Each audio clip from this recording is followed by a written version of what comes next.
This is the Working Writer Podcast, episode 54. Hello, ladies and gentlemen. It's time once again for the Working Writer Podcast. I, as always, am your humble host, Brad Staggs, and on the other end of the tethered line in California, as always, is producer Dave Bennell. How's it going today, Dave? Oh, fantastic. Doing that Easter recovery from the weekend, which isn't much here because family's Chinese, so they don't really do it. But I had a ball. I went out and didn't tell anyone I was doing this. I just went out and bought some plastic eggs and I put money in them and I hid them around the house. The kids, they woke up Sunday morning, and usually Sundays they have music. So I drive them out to Santa Clara and they have a music thing that they do all day. They're just halfway tired. And they're like, what's going on? I go, and I just look at them. I go, there are 4 eggs hidden in this room. They have cash in them. Go. And it was just like, they don't understand because they don't do these. So you were teaching them Americanism at the same time that you were teaching them about Easter. Yeah, exactly. You know, we watch Shaun of the Dead later on. Oh, nice. To me is perfect for yes. It's a perfect resurrection film. Yes. So this week I want to go off on a little writing tangent for the folks who are listening out there because I think it's 2 weeks ago now, I had the privilege and the pleasure of doing a table read of a brand new play written by a 17-year-old. And it was, for what it was, I mean, if I would have been able to write this well when I was 17, I would have been ecstatic, absolutely ecstatic. And it was, let's see, I think, oh yeah, I do have it right here. And it was called Without the Trees. It's a good little play, of course, on its first read. But the thing I wanted to do is talk to everybody about table reads. A table read is when you have your what you think is your finished script. And remember, as a writer, there's no such thing as a finished script. But you think you have a script that's good enough for some folks to get together and read for you. The purpose of a table read is for you to hear what your script sounds like, not for you to get in there and read it to people, but for you to sit back and hear it for the first time. There are 3 rules in my mind that were taught to me by my lovely wife, who is a theater instructor, Angela, for table reads if you are an author. Actually, 2 rules, and I simplified them down to 2 rules. They are this. If you are the writer and you are at a table read of your own play, script, whatever it may be, here are the 2 things you need to do. Shut up and listen. You shut up and you listen. You ask them for their input because they're nice enough to come and do the table read for you. Take the time out of their day, come and do the table read. Sometimes it's with an audience. This particular one was. If you are the author, you sit there and you listen. You take all that input. Even if you don't agree with it, don't try to defend what you wrote. That's not what you're there for. So that was my soapbox. I just wanted to talk about what you need to do when you're getting a reading of your script. But I think that'll be, if you have any horror stories about a table reading, if you have any great stories about table reading, we want to know about them. Go ahead and slide us an email over at workingwriterpodcast@gmail.com or leave a note here because I have fun with table readings. Let's go ahead and get over to our guest because our guest is one of the people that I know who have always working in this business. I mean, every day. We were lucky to get him between jobs. So why don't we just go ahead and take it straight over to our guest for this week. You know, ladies and gentlemen, there are times when you get the privilege of watching a true professional at work. A couple of years ago, I was able to watch our guest perform magic with a camera, making a shoot that had no business looking as good as it did look fantastic. He's an award-winning scriptwriter. That's right. I said award-winning. And a great cinematographer. Listen to these numbers. Now, this is what I pulled from that ever-truthful, IMDb place. So he'll correct me if I'm wrong on these numbers. He has worked on 126 finished projects. Has, let's see, what is that? 35 projects upcoming and 12 more in development. So, if you want to actually be working all the time, listen to this man. But please welcome, my friends, the great Mark David. Hey there. Thanks for having me, guys. I really appreciate it. I do have a couple of corrections, though. Go ahead. I Go actually ahead. don't think I've actually gotten a screenwriting award.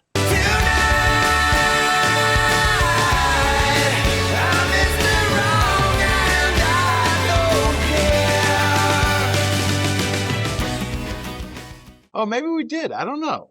Which film?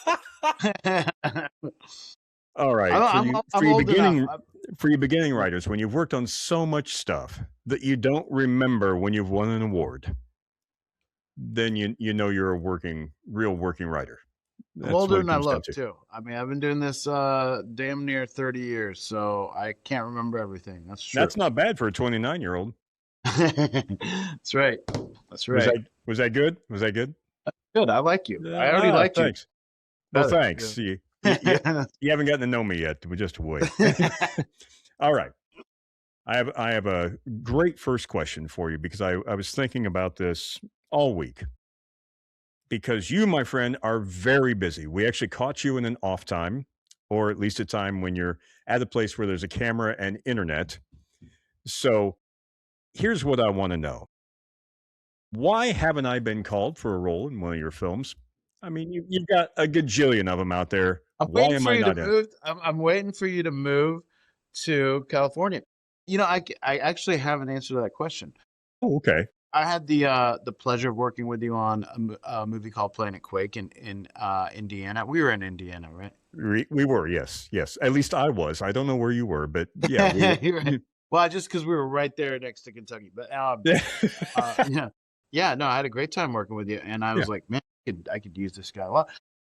Thing is, budgets are so restrictive these days with the economy the way it is that when I'm a cinematographer on a movie and I go, hey, listen, guys, I know this great actor that's in Indiana or New York or Connecticut. We should fly him out.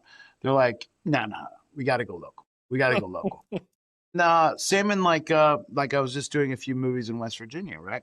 Mhm. And uh, we're pretty much on the East Coast. We're an hour and a half from Washington, D.C. And I had all these actors, friends of mine that are terrific actors that are like, hey, dude, I'll come out. I'll work as a local, right? And I'm like, you'll pay your own way. And they're like, well, tickets are pretty high right now. But they, because of the tax incentive, they wouldn't let me hire a damn person. Oh yeah, the tax incentives. Because, you Right. have to have a certain amount of people from that Local state, area, right. so, and, when you go somewhere, I'm not going to name any names, but you go somewhere that doesn't have like a really good crew base, Mhm. you end up having to bring so much of your crew from the places that do have a crew base that you end up casting like the local theater. Sure. And, but the local theater actors are always at least willing to work. Yeah, and most of the time, they're not too bad. Yeah. You know, So, let me so ask you this. you didn't expect What an answer to the question, did you? I never expect real answers, but that's beside the point. There you go. All right, all right. Let's get serious for a second. Now, when you first got into this business, A, how long ago was it? Yep. And then 1986. Yeah. nice. And then B, did you get in the business to write, be a cameraman, or some other job in film? What do you actually want to do when you first got in? Uh, when I got into the film business in 1996, that's when I actually photographed my first film as a cinematographer, my first feature. I didn't want to be a DP though, but I wanted to be a director, strictly a director, and a writer. Um, but the way I ended up shooting this first film as a DP was I had bought an Airflex 16BL, an old school like documentary camera from the Mhm. 60s, 70s, right? And to shoot a music video for my rock band. I really just wanted to be a rock star drummer and direct some movies on the side, right? Didn't quite work out that way, but uh, that was my game plan at age 22, 23. So I had bought that camera and to shoot us a music video, and the music video got into South by Southwest because they had a music video competition back then. Oh, yeah. So I met a lot of filmmakers at South by South. It hadn't gotten all snooty yet, right? You know, at least with films. Now it's ridiculous. Like, but it was already very snooty when it came to music, right? So like my band couldn't get into South by Southwest even though we lived in Austin. Like they looked Wow. down at the people from Austin.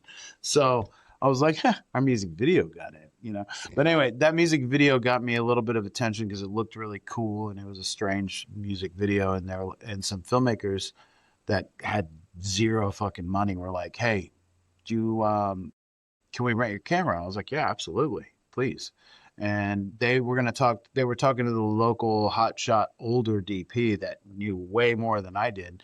And last minute, he was like, "Guys, I can't do this. You know, not because we literally had 11 cans of film. Like we had 110 minutes worth of film to shoot a 90-minute movie. It ended up being 72 minutes. But anyway, they were like, "Hey, do you know how to use this thing?" I was like, "Yeah, okay. You want to shoot our movie?" I'm like, "Yeah." So I pulled my own focus. I was in the bag changing the mags, you know, and lighting the scene. Because I didn't know any, you know, I'm from Houston, Texas. My dad was a doctor. My mom was a teacher. So, and they were foreigners. They were Coptic Egyptians that had moved here during the 6 Day War with Israel. Wow. So, yeah. So, you know, I was born and raised in Houston, and we didn't have any connections to the film business, right? So, um, I just had to really find my own way, and I didn't know because I'd never been on a set that there was a first AD, that there was a first AC, you know what I mean? That there was a gaffer that put up, you know, like so. I did everything. You know, I loaded the camera, I pulled my own focus, you know, and me and the AD gaffed the movie, right? And you know, like there was a crew of like five of us. It was like me, a sound guy, an AD slash producer guy, and then the two directors and the cast, and that's it. So it was film school for me. Sure. But you know, I was like, well, I want to write and direct my own features. So my mom, God bless her, I lost her in November. She she was like, listen, if you're gonna go make a movie, how much do you need? I'm like, you know, $500,000. She's like, well, how about I give you $27,000? I was like, that's a good start. Yeah. You know, she went into her retirement and pulled out 27 grand and gave it to me to go make this feature. And then my dad was like, hey, I'll kick in some too. And I don't even know what the number is because I didn't know what the fuck I was doing. But I had enough. I think at the end of the day, it cost us 67 grand to go make my first film that I wrote and directed, and ended up DPing because all the DPs quit. I hired two DPs and they both fucking quit because, again, I had no idea what I was doing. I was framing up the shots, I was choosing the lenses, and I was lighting the scenes because I thought that's what a director did, right? So a week in, the DP who I loved, he was like, dude, I'm out. I'm like, what do you mean? He's like, fuck you, Mark David. I'm like, whoa, whoa, whoa. And he throws his hat at me. He's like, I'm not your gaffer. I'm like, what's a gaffer again? You know, point is, he walked and we actually got to be friends down the road. And I hired a guy that ended up just basically being the first AC and called him the DP and then shot the movie. But it did pretty well. It was called Sweet Thing. It went to the Seattle Film Festival, and then Kevin Thomas, who's now deceased, so I can talk shit, made sure that I didn't win the festival. Now, you normally, like you said, you had about 5, 6 people working with you on that film. For those who've not been on a film set yet, what's a crew complement number usually like for your films? On an independent film that's, you know, under $1 million, Mm-hmm. 35 maybe. And that includes, you know, two people in hair and makeup, three people in art, four people in grip and electric, an AD team, camera team. Mm-hmm. produce, 35 all in, and then maybe the cast usually on under $1 million won't be more than 15 to 20 people the whole show. Now, when you get a script for something, and I realize you do really quick turnarounds on a lot of the stuff that you're onto. When you first get a script for something, what's the first thing as a DP that you do with that script? What do you look for? I read it for locations, Mhm. figure out what sort of lighting I'll need. Because honestly, this is going to sound bad, but I don't mean it to be bad. A lot of these movies, you know, although I end up helping the director a lot, telling the story visually, um, it's not about the script. It's about the amount of days Mhm. and how fast we can turn it around. So I read the script like a technician and just go, okay, this is a night exterior. Big unit, I'll probably need a condor or a crane or something like that.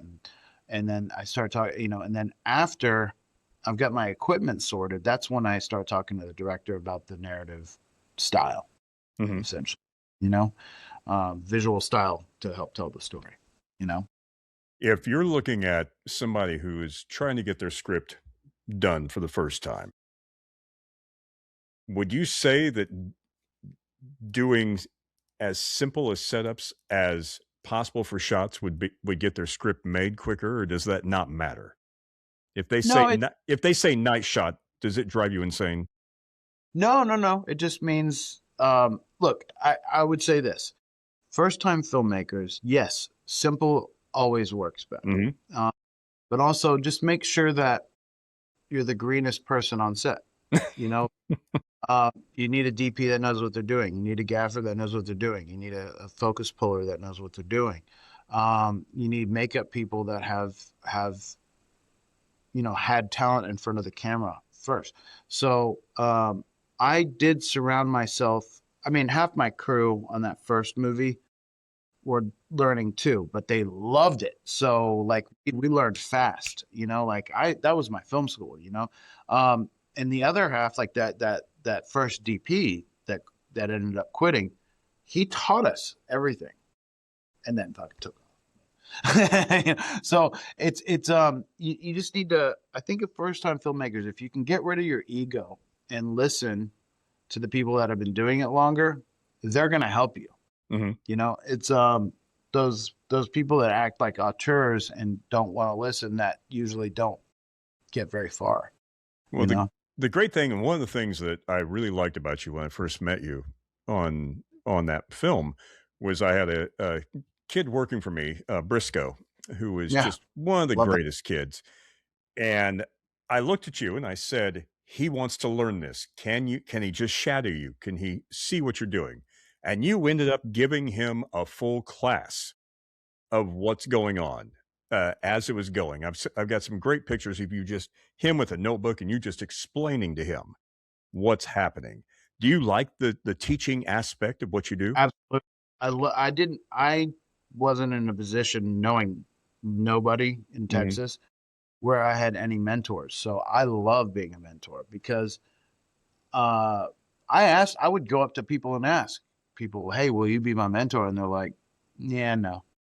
You know. So I mean, so yeah, I love it because I feel like the older have to help the younger up, Sure. and Briscoe in particular, that guy, dude, I could just see it in his eyes. He loved it. He I mean, did. he would, anything we asked him to do, he did it faster than anybody else would.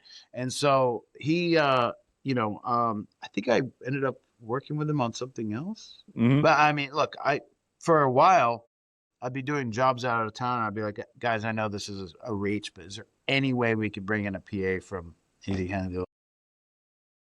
Are you sure? Like, because like I mean, that people with that ability to learn quickly and that amount of love for cinema tend to do really well.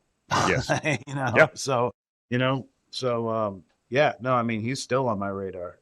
you know, Well, that's why I love working this with Dave, with producer Dave, because we started with just not wasn't even an HD camera, was it, Mark? Was it Dave? I've got too many Daves here. names in my head. Yes. Yeah, we It was the Sony PD. It was at this moment that producer Dave began the camera talk. This spirals into 20 minutes of nerd camera talk that has zero to do with writing, so we decided to cut it to keep on the topic of writing. We may release an episode 54.5 Nerding Out with all the camera talk, but for now, back to writing. when you started writing for film, Yeah. were you already writing for film before you actually made your first film, or did you start getting into it after you made it? Well, honestly, my first screenplay was that movie Sweet Thing that I made was my first film. So that was my first attempt. The film, I was smart about one thing because I didn't know what the hell I was doing. It's basically based off of Hamlet, right? It's Sure. it looked like a modern retelling of Hamlet because I knew I couldn't get the structure wrong if I modeled. You see what I mean? Well, yes. But yeah, that started a deep dive into, I'm not sure I'll ever know what makes a script work. Honestly, like people, I have a friend in Tennessee, his name's Bradley Fowler, who is a screenwriting teacher, and he's got it down to a science, the three acts within each act and all, like, and this needs to happen, the save the cat and all, and I'm not there yet. So what I do is completely untrained in that I'll sit down there and write a 200-page script and then figure out how to get it down to 120 and then maybe down to like 95, because I have to, that's one of those things where I have to get all the paint out and on the canvas before I'm not good at organizing things until they're, At a certain there. level, at a certain Yeah. point. The last movie I wrote, Playa Los Muertos, which I sent you guys the trailer to, that one, I did the beat sheet with the guy who's credited with the story, and this is worth discussing with you guys since this is a writer's podcast. So I wrote the script in 2 weeks based off the beat sheet because, long story short, I have a first AC that you met, Josh, on Planet Quake. Josh inherited a house in Puerto Vallarta, right, that his grandmother lived in forever and left him. He's not Mexican. She's, a white Jewish woman from America, right? But she lived most of her life down there. And so he spent a lot of his childhood in Puerto Vallarta, right? So she left him the house. It's a gorgeous, gorgeous house, right? So he was, after Planet Quake was like, dude, if you ever want to shoot anything in Mexico, come stay with me. We'll shoot in my house. So an investor came to me and said, look, I'll give you 50 grand. But you'll have to figure out how to make it for whatever you can raise. So I talked with my buddy Adam. So I made a movie called Razor Boy with, and he was like, dude, I have a great idea. Because he happened to grow up going down to Puerto Vallarta every summer from LA. His parents were sort of obsessed with it. So he's like, I've always wanted to do something like this. And so at the time, this was about a year ago, I owed $60,000 in property tax, back taxes on our house. And I was freaking out, right? And luckily I found a loan and I covered it. But the idea was a plumber who couldn't make the payments on his home is one of the guys that he works with has a cousin that is in the cartel. And if they go do this one run, they will make enough money to get back on track. So they decide to go do this and it goes horribly wrong, right? What happened is we ended up raising $75,000 and going down to Puerto Vallarta with a completed script with the idea of shooting everything that takes place in Mexico. So the first act takes place in Los Angeles. The second and third acts take place in Puerto Vallarta. So we got down there and one of the people on the crew, and this was just last summer, had whatever version of COVID was going down, and it tore through everybody. We didn't stop shooting because it's not deadly anymore, right? But like it definitely slowed everybody down, plus the extreme heat, plus the jungle, plus the literal bugs the size of my fist, but we were able to get about half the movie in the can. Oh, hi. Hey, this is future Brad, or past Brad. I can't really keep that straight. Just interrupting you for just a minute to tell you about our sponsor, Fiberglass Freaks Batman Museum. That's right, an actual museum dedicated to the 1966 Batman TV show. What could be better? It's right here in Logansport, Indiana, and it is an amazing place. Mark Rakup, who owns the place, is actually DC and Warner Brothers' only official builder of 1966 Batmobile replicas. I'm not talking some little toy. I'm talking about a full-size working car.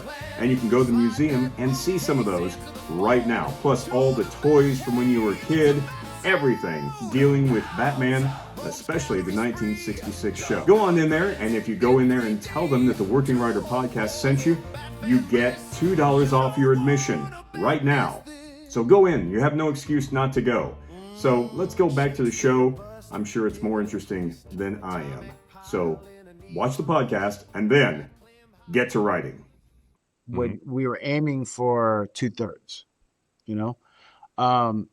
so we're going to crack this open again based on what we shot and rewrite it to, it's going to be an interview style film, like The Usual Suspects, where being interrogated now, and we have the narrator essentially that can't be trusted, so we don't know whether what he's telling us is the truth or not. So it's going to be a really interesting screenplay. I'll send it to you guys. We were literally just talking about it this morning, but it's going to be a really fun exercise in writing, in that we went and shot half of a movie, and now we have to reconstruct a new version of the movie based on what we got, to be able to do for next to nothing here. Because as you can imagine, with the war going on, nobody wants to invest in independent film right now. Like, I've never seen it so desolate in terms of investors. There's nobody's putting their hand in their wallet right now. So we're gonna now you start off saying, explain to the people listening beat sheet. Yeah, because that's something we haven't gotten into before. So please explain to them what you mean by beat sheet that you started with. Well, look, a beat sheet can be whatever you want it to be. It could be just a paragraph of the first act, a paragraph of the second act, a paragraph of the third act, or it can be a scene by scene breakdown of the first act, and maybe it's 30 scenes. The second act, and maybe it's 20 scenes, and then the third act, maybe it's 30. So let's talk about a beat sheet about a movie we've all seen. Okay, why don't we say War Machine, right? Absolutely. That the end of the first act would have been, as they leave to go on for that final training exercise to cross the line, would have been the end of Act 1, right? Act 2 is when they get starts with when they get attacked by the War Machine. I think he's actually the War Machine, right? The thing. But I'm sorry, spoiler alert. I forgot to say. You ever been to Bosnia? You ever been in this shit? Yeah, exactly. It starts when they get attacked and they can't figure out what's going on, and they have to put 2 and 2 together and then realize it's from alien. And then the third act basically starts when, in my opinion, when he's by himself with just the guy that he's trying to save, and it reconnects to his story with his brother. Yes. So essentially, if you wrote that down verbatim, that's the beginning of a beat sheet for the film War Machine. This guy goes to Afghanistan. We see the bond with his brother, right? His brother, they get attacked. His brother dies in an attack, and he tries to carry him back to the base, doesn't make it, carries the guilt, right? That would be the next sentence. Then the next sentence would be like, he promised he's going to become a ranger, so he goes to ranger training. While in ranger training, he realized it's a lot harder than he ever thought it was going to be, and that he was actually mentally unprepared because he has PTSD, right? He flourishes at ranger school and becomes the best human specimen of a ranger, and they go on a final mission.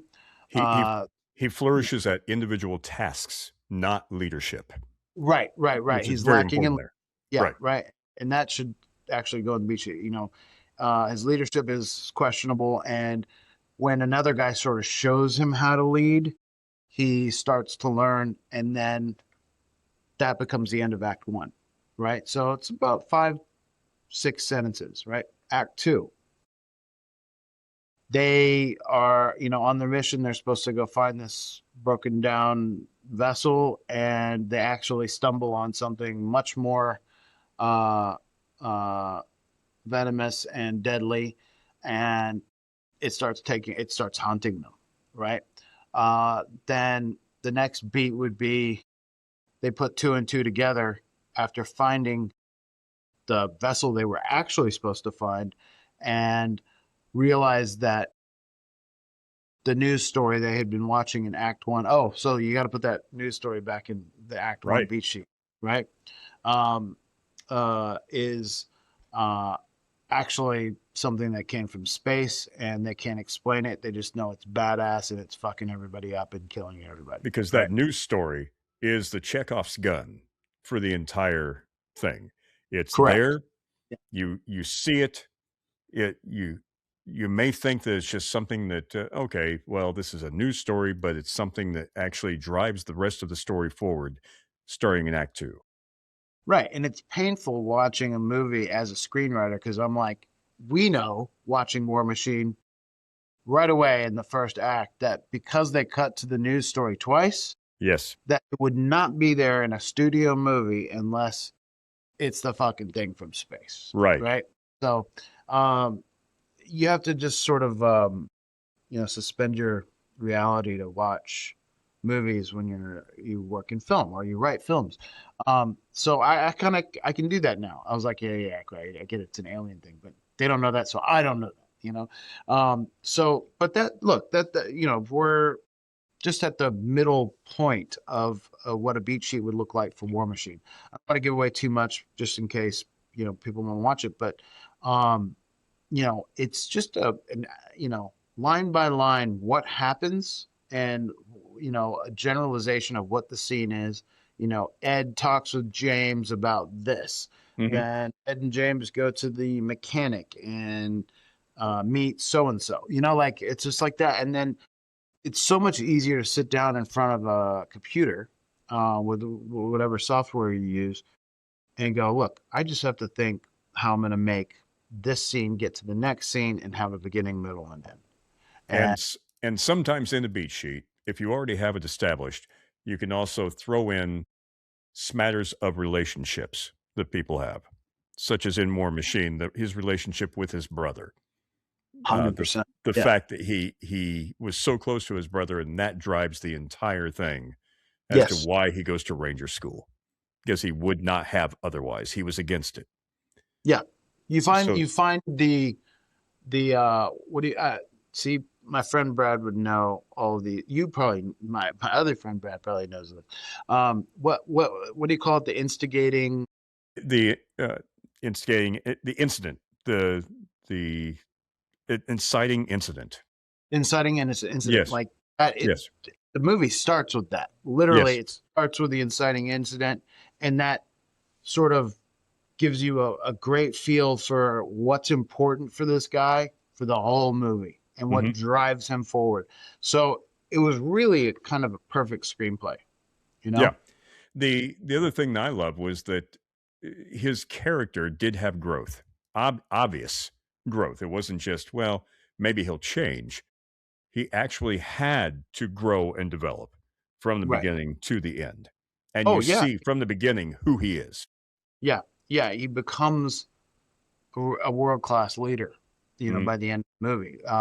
Look, the guy's a world-class soldier at the beginning, but he's an Indian, not a chief yet. You know, He's a definite loner. He's a yeah, definite and then he loner. becomes a chief by the end. He can run the show, and that his whole thing is bestowed upon him. He bows out of being a big boss multiple, you know. So yeah, I thought that was a really great screenplay, really great film. And look, honestly, it's just Predator. Son of a bitch.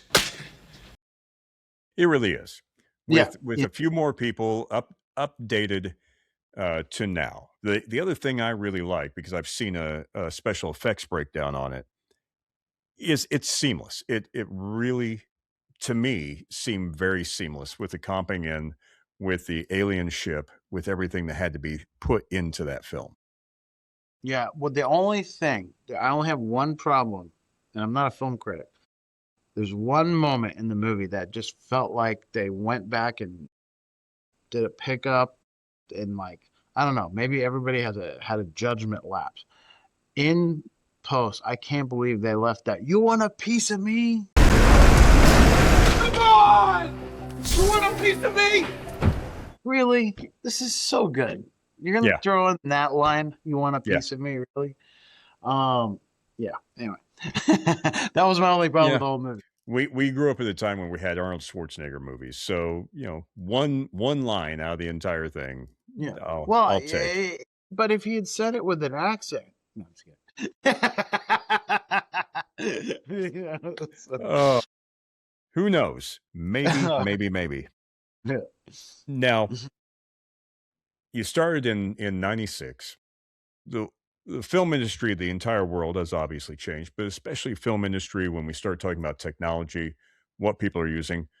In your time, since you first started, what's the biggest change in the film industry, whether it be technology, whether it be the way films are made? What's the biggest change you've seen?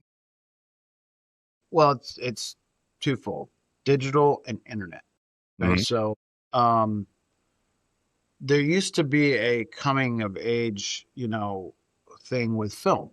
Basically, if you wanted to make a movie and it was going to get taken seriously and go to film festivals and you could sell it, you had to shoot on film up until around 2007, 2008.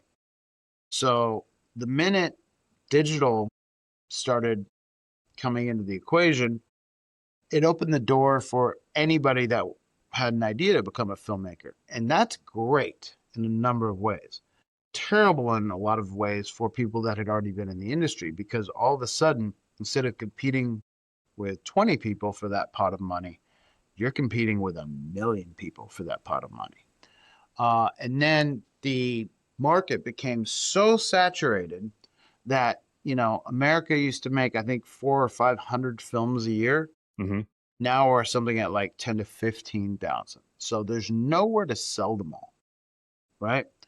And that's why we're experiencing what we're experiencing now. And who knows what's going to happen with, well, and then look, advertising. It was like if you want your film to do well, you had to buy the fucking billboards, right? Now, and you had to buy the commercials. Now with online, with the internet, it became there's no necessary. You had to really find your target audience online, Mhm. advertise directly to them.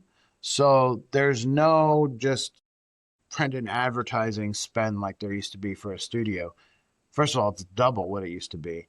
Um, um, and you basically now a film can bomb a lot worse because the budgets have gone so much higher. And no matter how much you throw into advertising, it can still bomb. Whereas back in our day, as long as you spent equal in advertising to what the film's budget was, Mhm. if you made a $30 million film, you better put in 30 into advertising, your film would succeed. So movies lose money now, and it makes it much more competitive. So the combination between digital and the internet, huge.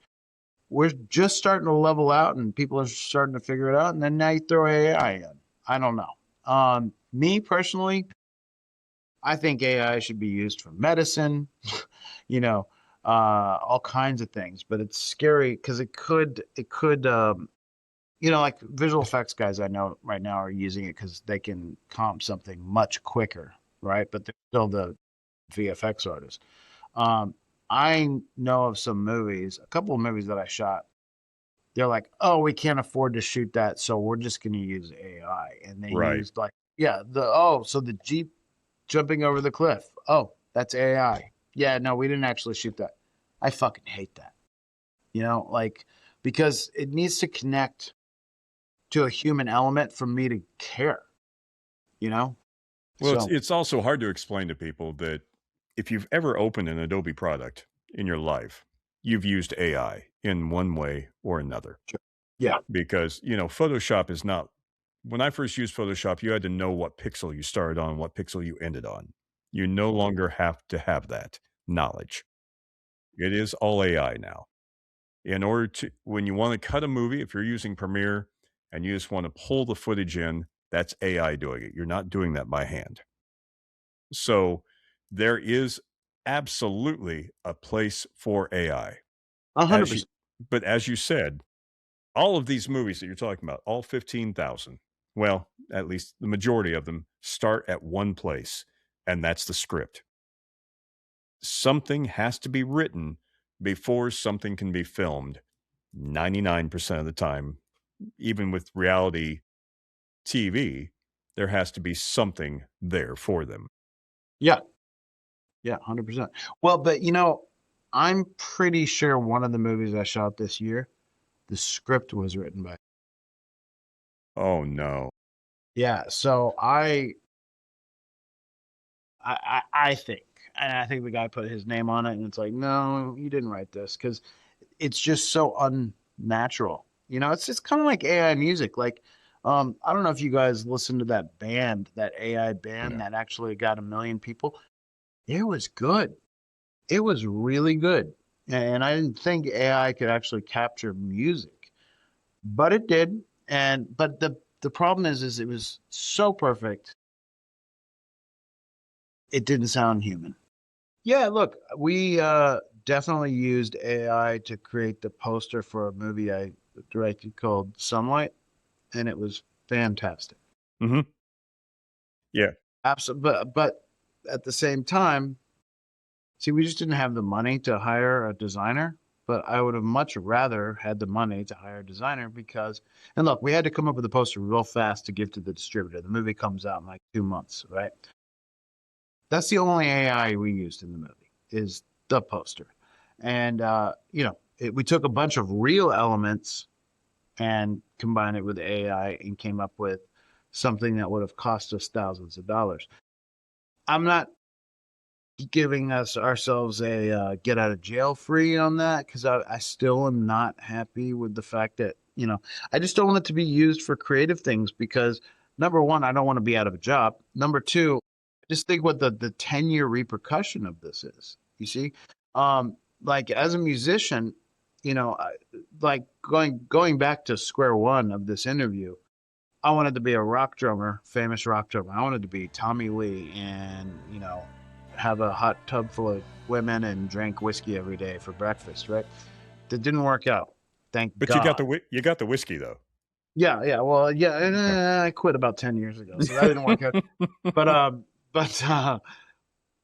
became a filmmaker instead. But I kept playing music, and now I have songs that I've written with different bands. I still play in a band and we're going to record another album soon. And we use it like what we make off of publishing for having these songs in all these different movies.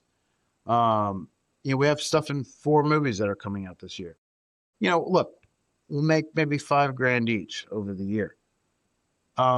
If we used AI to create that music, then basically you're getting rid of human musicians. You're getting rid of human composers. Like I get it. You need a stingers or a opening for a podcast. Yeah, that's perfect. Who has $1,000 to send somebody to write a 30-second thing at the beginning of a podcast? That's great. But I know people that are using AI music throughout their whole movie and just not hiring a composer. And it's like somebody can't feed their kids now. You know? So and you know, you look at like Amazon automating all this stuff and firing 80,000 people. It's like it's the divide between, and I promise you won't get political. It starts with AI, but and then our government's doing it too. The divide between the rich and the poor is going to get so huge that we're going to lose our humanity. So say no to AI. You know, As um, much as possible, yes. yeah, exactly, exactly. But look, it might cure cancer. You know, it might. My father was a surgeon. But like you might be able to do robotic surgeries Mhm. that are much more precise and scar less and have less death rates. You know, things like that. But you still need to go through a human doctor to make sure that humanitarian steps are taken. You know, like I don't know. It just I think medicine is where it should flourish. Also, I don't know if people use it to coax the stock market yet, but that just seems like insider trading to me. Not that I haven't been tempted to be like, But yeah, I believe, and especially now, I do believe after looking into it and going, I've been using uh, after Avid. Then remember a film that we made long, long ago using a video toaster. You want to talk about some of the first AI used in film. You know, we've been using it for years. But like you said, it's off of human ingenuity. It's just a tool for us to use. I don't want to be afraid of AI, but I want to make sure that people are using it and not just going create something for me. yeah, yeah, exactly. It just because of what it's going to do to people job wise, and then also creative outlets are what I think keeps people sane. Like if you're an accountant and you get to go play music on the weekends in your cover band, it might be the one thing keeping the gun out of your mouth. I don't know. You know what I mean? So, but seriously, so yeah, but definitely as a tool, it's amazing, you know? So, So let's do a little switch up here. Let's talk about Mr. Wonderful yeah. Makes you wonder. because I've heard a lot of good things, mostly from you, but that's what you got to expect. Again, internet marketing. I You did not got write it, No, you didn't write it, but you did just about every freaking thing else on the film. unfortunately. You got Michael Madsen, you got Priscilla Barnes, and then you directed, DP'd. Did you also do catering on that? Well, in that I produced it, yeah, pretty Mm. much, yeah. Uh, and then I co-edited it with my partner Bill. Although I'm not, What drew you to that script? First of all, well, I met Dan Smith, the writer of the book, and then hmm the script, back in 2014 on a movie called Texas Heart. So okay, I was supposed to be the DP on Texas Heart, and I had worked previously with the lady who was going to direct it, but you know, honestly, Dan is an older, you know, I'm not going to give away his age, but he's older than me. And she was just like, I don't want to deal with these old guys from Texas. They're kind of old school, right? So when she left the project, she said, our DP directs. You should talk to him. And basically got me the job. Uh, I had a great time making that movie. Like, it's a movie I'm very proud of. We didn't have a lot of money. We went and shot Mississippi for Texas, which is something I'm ashamed of. But wow, yeah, we needed. I know, I know. I'm is from that Texas. legal? Is that legal? It I can't is. It tell. is. But Texas wouldn't give us 30%, and Of Mississippi course, did. yeah. And that 30% actually is what got the movie greenlit, or got us to be able to make the movie for that we made. Was that extra money. But we joked about it all the time. Texas Heart was shot in Mississippi. So, but we had a great experience.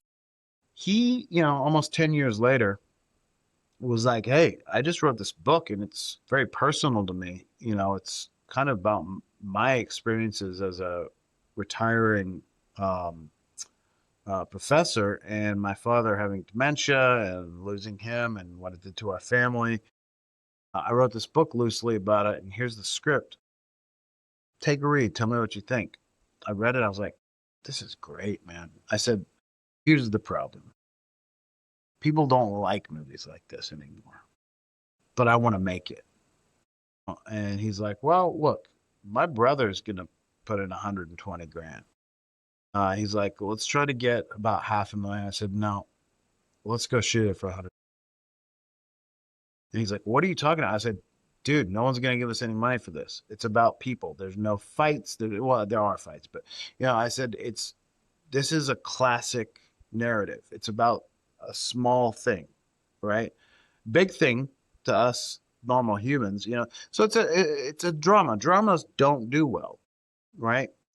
They can win Oscars, but they don't do numbers, right?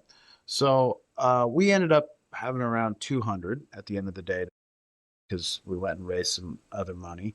And I had done 2 movies with Michael Madsen before, and we got along so well that I thought, I'm gonna throw this at him, even though it's completely different than what everything he's ever done, right? Um, and he accepted the offer. He accepted the challenge, and it ended up being his last leading role. You Mm. know, um, but and I think the movie honors him because he got to do something really different and show everybody that he's a much bigger actor than just playing the same role over and over again. So it was an amazing experience. I'm very proud of the movie. It's doing, it did well at festivals. I think it's doing pretty well on streaming. Hmm. Um, and yeah, and I have 2 other movies coming out this year. One's called You're the Rooster that I directed and shot as well. I did not write. Very gifted writer though. Uh, Very untraditional as well. It's an 83-year-old lead, right? It's about an old man Nice. getting sucked back into the mafia, right? Oh, nice. Yeah. Yeah. Then I have a movie called Sunlight, which is uh, a very visceral film about a man who thinks he's going to save the earth, but by making a movie about him saving the earth, written by a guy that's uh, bipolar, right? So Oh, it's okay. it's an examination of bipolar disorder and um, activism. So those, and then Playa Los Muertos. But those 3, Mr. Wonderful, Sunlight, and You're the Rooster, will all be this year. Although Sunlight we shot almost 3 years ago. Where can The people fun stream thing, Mr. Wonderful? Prime, Apple Okay. TV, I think everywhere. I think it's available on most platforms. Okay. Uh, but definitely YouTube, YouTube and Prime for sure. And I think Apple TV, you know. Um, yeah. So I don't know because after I make a movie, I can't watch it ever again. Like I just Really? can't. Yeah. I mean, I can. I'll be able to watch Mr. Wonderful and really enjoy it in about 5 years. But the last time I really enjoyed it um, was at our festival premiere 6 months ago, and I was like, Wow. "All right, that's the last time I'm going to watch this movie." So I made a movie back in 2000. It came out in 2009 or 10, called American Cowslip, and I had some really brilliant actors in it. It had Bruce Dern, Diane Ladd, Val Kilmer, phenomenal. It was like a dream, right? I couldn't watch that movie for 10 years Wow. after, because I was in post for so long that I was like, I'm so glad it's done. Like it's such a journey. It's like it's easier to listen to a song than it is to watch a movie. But anyway, I watched it a couple of years ago and I was like, fuck, I love that movie. Same with Starfucker. That came out in 2019. I watched it last year again and I was like, now that's a fun movie. Starfucker pisses me off though because it should have done so much better. Like I don't think people understand that the core of that movie is about infamy. right? And how people will trade fame for infamy because uh, infamy, I think a lot of people are doing that now. And I mean, not to get really dark, but that's what these school shooters are doing.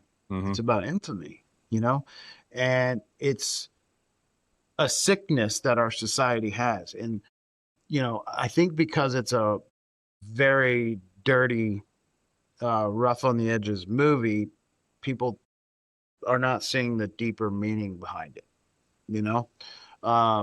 Because I tend to make movies that, like, if I'm going to make independent films, if I'm not working for Paramount or Netflix, or if I'm going to make independent films, then I'm going to make films that nobody else gets to make. You know what I mean? And I'm going to do things that, because this is it's the time to be an auteur. If you're gonna if you don't have the confines of making a studio movie, like, not, I'm not saying I wouldn't love to make a movie like War Machine. I Sure. would, but I haven't gotten to make $100 million movie yet. So until then, I'm gonna keep making movies that really matter to me about things that, frankly, a studio will not fund. Next year is the year of the $100 million movie. There you go. There you There go. you go. But I gotta be honest with you, I wouldn't want to make a Marvel movie. I don't. Well, no, not Marvel. I wouldn't want to make Avatar. I want to make like Donnie Brasco, or I'm watching this Ridley Scott movie called The Counselor that I don't think did very well. It's perfect. You know what I'm saying? Like, it's a perfect movie. I wish I could just make really cool dramas with Robert De Niro. He can't die. You Ever. know? No. No, or an Al Pacino either. Yeah, like, I want to make Heat. Can I do the reboot of Heat, please? Sure, sure. I think Heat with who's going to replace Val Kilmer? Well, Michael Mann is making Heat too. Mm. Don't know what it's about because all the actors they either died in the Yeah. movie, Yeah. or are Gone. 25 Yeah. years older, right? Yeah. So it's going to be really interesting to see where it goes. So I'm sorry, we've been on here for quite a while. I've got a couple of final questions for you. Sure. The first one is, what advice would you give to somebody who is just starting their screenwriting career, just getting that first screenplay done, and want to try to see what the next step is? What's your advice in today's film world for that first-time screenwriter? Go buy the David Mamet book and the Sid Field book. Read them cover to cover twice. Mm-hmm. And don't be afraid to learn from people who've done it before. And no matter what obstacle you face, get to the end of that screenplay. Just have no fear. It's creative. Why be afraid? Why be afraid indeed? Hey, tell the folks where they can find you online. You can find me, I'm old school. It's Facebook, kind of sort of Instagram, IMDb, and you can actually put my name into Prime in all the movies I directed. Mhm. So Nice. yeah, so, and watch them, rent them, please. We need that. We need that 5 cents. Yeah. Yeah, we need that 5 cents. It adds up. It adds up. Guys, thank you so much for having me. Thank you Yeah. so much for being on. We'll let you get back to catering whatever film you're catering right now, and I'm gonna go cater my kids dinner. there you go. Yeah. Thank you so Thanks much. so much. Appreciate it. All right. Talk soon. I really can't believe that we actually got Mark between jobs, because he had just gotten off a job, actually skipped our first interview with him because he was on the job, the one that he talked about, and he's getting ready to go to yet another job. So we got him right in that sweet spot. But man, talk about somebody who's got a ton of stories. I love listening to him. Yeah, it's so much experience, and I really enjoyed it. I'm a visual person. I'm a cinematographer in my own right. Like probably not on his level of anything, but it's just awesome to see some of the things he's done. I did a lot of research on finding some of his films. He's a brilliant filmmaker, great at his craft, and he really understands the business. He's definitely a one of a kind, and go watch his films. They're beautiful. He's got some absolutely gorgeous films out there, and some that look better than they actually had any right to be honest. But we want to absolutely thank Mark David for taking the time to talk to us. And I hope that everybody out there was taking notes, because that's what this is all about. As you're listening to this or watching us, remember that you have to make the time to write. No matter what else you're doing, you have to do it, and know that we've got your back, because writing is fantastic. Writing is relaxation for me. Writing is what I love to do. Speaking of writing, as I said before, write to us at workingwriterpodcast@gmail.com. Let us know what you're working on. And while you're at it, give us a rating, leave a review of this podcast on whatever you're listening to here or watching on YouTube. If you are, you know we want to hear from you. We love to hear from you, and you need to follow us on all the social medias. We've got Facebook, we've got TikTok, we've got Instagram. Give us a follow. Until next week, though, make the most of your time and keep writing. Remember, writing is more than just a job. It's a passion. Pay your bills, but follow your passion. But for now, get to writing.